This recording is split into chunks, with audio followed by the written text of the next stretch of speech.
All right, it's 10 o'clock. Let's get started. Good morning, everybody, and welcome to another long coffee break. I'm Mike Toflius, a sales engineer in the Grand Junction office. Today, we have Ted Vergas with Daikin talking about GPC or gas phase cleaning technology. Ted has over 8 years of experience with Enverid and this technology. He'll cover why to use it, when to use it, some compliance components, and how it works. So with that, I'll hand it over to you, Ted, and thank you guys for your time. Excellent. Thanks, Michael. Appreciate everybody joining today. We'll try to make it a long, short coffee break here. So one thing about GPC, you might have not heard this acronym before, but Enverid was traditionally the sorbent filtration manufacturer in the space. However, Daikin has made a very exciting acquisition of Enverid's intellectual property for all of North America.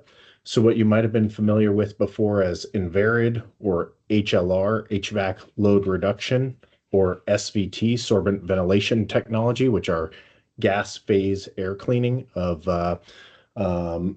filters that are able to actually remove gases from indoor spaces. That intellectual property and Enverid is now a part of Daikin. So this is a incredible, I would say, proof point for the industry in terms of the first major manufacturer making an investment into what is traditionally used for the indoor air quality procedure within ASHRAE 62.1.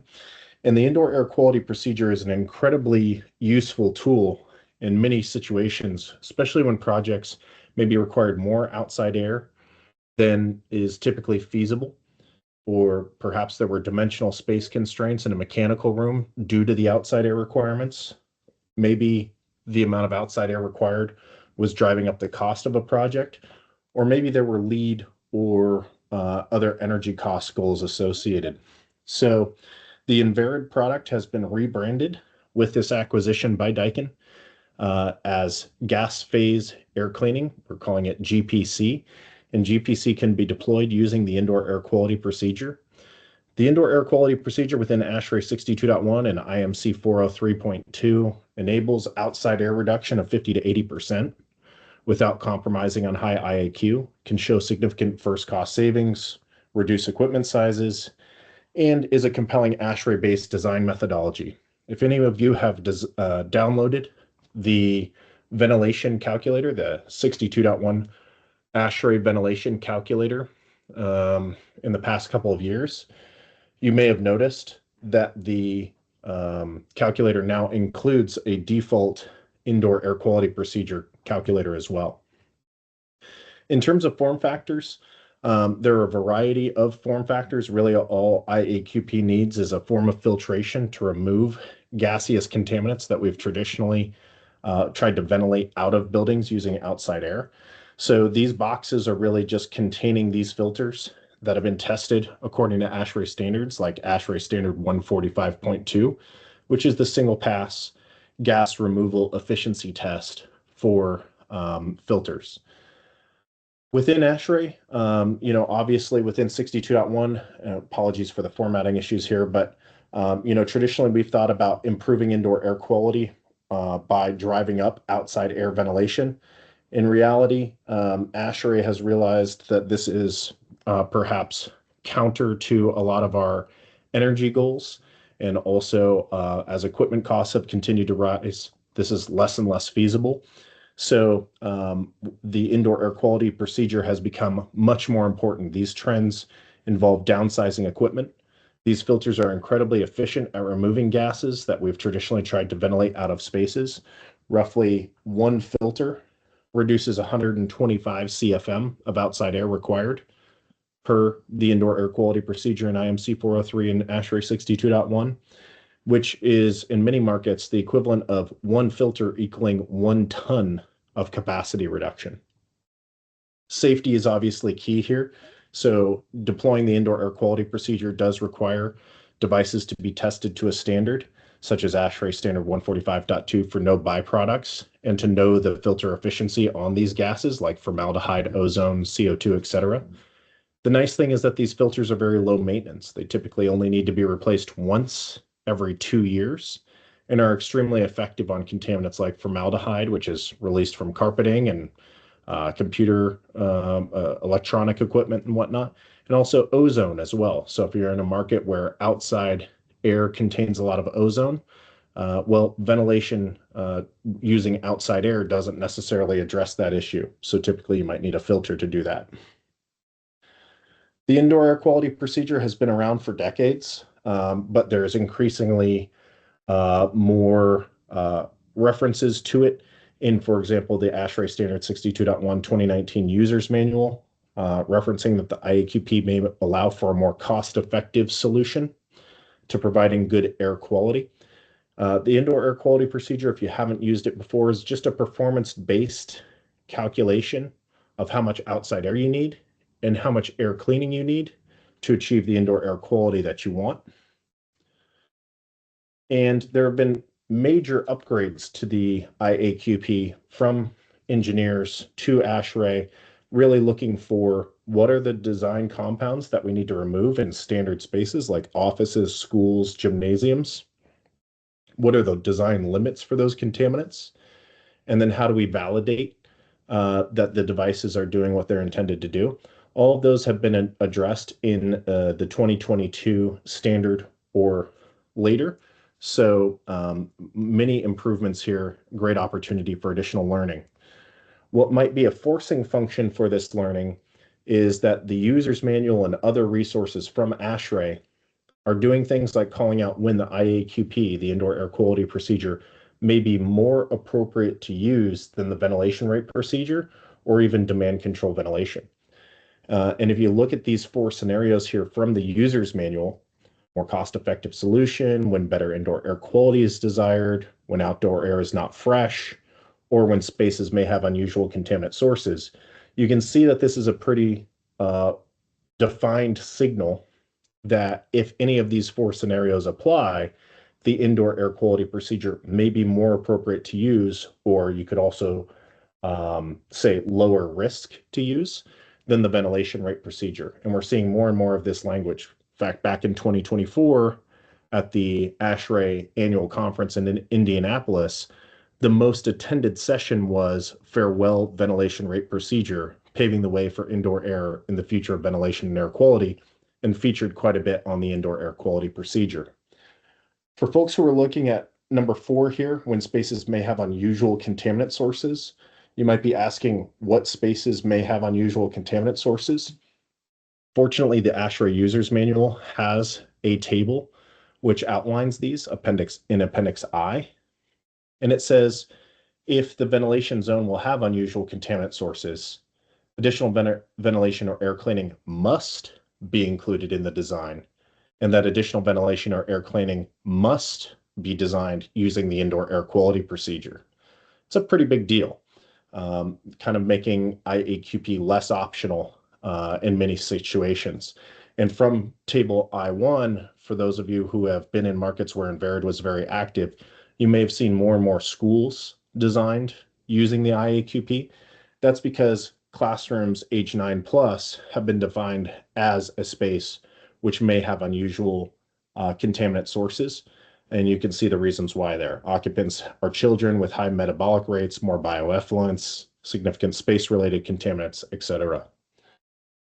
The big one here too is the standard 62.1 2022 requires filters, in this case GPC, gas phase cleaning, to use their end-of-life efficiency for contaminants like formaldehyde to ensure that the indoor air quality procedure design maintains compliance with exposure limits throughout the life of the system. This is huge for filters that especially have longer filter lives, like GPC having a 2-year filter replacement life, because many filters or manufacturers were using their day 1 efficiency. And as we all know, that would lead to probably immediate compliance issues. So what is GPC? Basically, it's a sorbent material, so high surface area material, coated in a polymer that is licensed from MIT, USC. Daikin has purchased this intellectual property and owns it now for North America. The sorbents are packed into filters. Those filters are able to remove CO2, formaldehyde, other VOCs, and inorganic compounds to enable the indoor air quality procedure. And then these filters are loaded into units. You can see in the middle of this unit here, that little dishwasher looking thing that contain their own fans in them to overcome any pressure drop from these filters themselves. There's a variety of form factors and sizes. The smaller you get, the fewer filters that can typically fit here, but this is an example of a 100Z GPC unit. This would treat a zone. These 4 filters here would be getting you back about roughly 300 to 500 CFM of outside air. And these are only about 11 inches tall, so these could actually go into a drop ceiling. Lots of opportunities for GPC units to integrate with systems in a variety of ways, whether they're up on a roof, above a drop ceiling, or in a mechanical room, serving the space itself. And then the filter efficiencies are provided and applied to the ASHRAE IAQP calculator. Daikin reps like Long now have the ability to run these calculations in the selection software and provide those solutions. This technology has been field validated for more than 2 decades now at this point, via folks like NREL, the Department of Energy, various utilities as well, and lots of units that have been deployed in market for decades as well. Quick case study here. It's not uncommon to see GPC provide significant first cost savings simply because there's so much outside air being eliminated. This often eliminates the need for energy recovery in situations where, for example, you might be below 10% outside air requirements. Many situations you can actually eliminate energy recovery, get additional lead points, and save on dimensional space as well. Here's an example of 6 GPC 100Z units. Those are those 4 filter units being deployed in an office building in Colorado. That led to refrigerant charge being reduced by about 50 pounds here, which is 80% reduction. Significant savings on MOP as well, 10 amps less required, and a total system cost reduction of about 56% here, including weight reduction up on the roof. Pretty big deal. GPC, or gas phase filtration, is typically not, or the IAQP rather, is typically not great for abnormal IAQ remediation. So this is not an application for labs, high levels of toxic chemicals, cleaning exhaust as an example, or as a catch-all. The IAQP is really intended to be a basis of design, just like the ventilation rate procedure is. Getting into projects earlier is very important. Significant value propositions for owners: saving money, reducing carbon emissions, improved indoor air quality, big time competitive edge, capture more account spend, solve customer design challenges, also great as well. Most commercial buildings under 62.1 are good targets for GPC. You're looking at any space that's served typically within ASHRAE 62.1, schools, universities, libraries, conference spaces, arenas, airports, outpatient healthcare as well.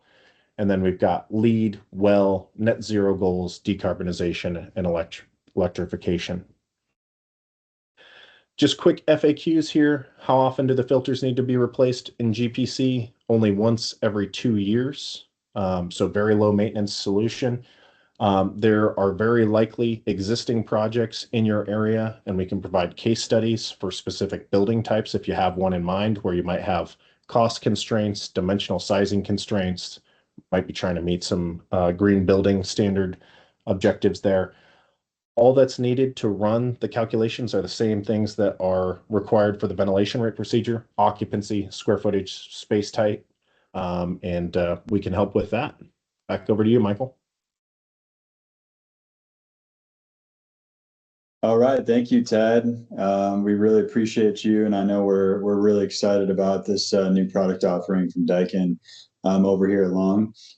If anybody has any questions, please reach out to your Long salesperson to get deeper into this technology, set up presentations, and start applying it. So please tune in next week. Matt Bilsma will be hosting Vibroacoustics, free acoustical analysis for mechanical engineers. Vibroacoustics has your back. That's next Thursday, March 12th. All right, let's get into the prizes. This week we have a tabletop popcorn machine for all the movie buffs out there, a Lego 3-in-1 retro camera for the Lego enthusiasts, and then a Best Buy $100 gift card. And thank you all for your time today. Have a great Thursday.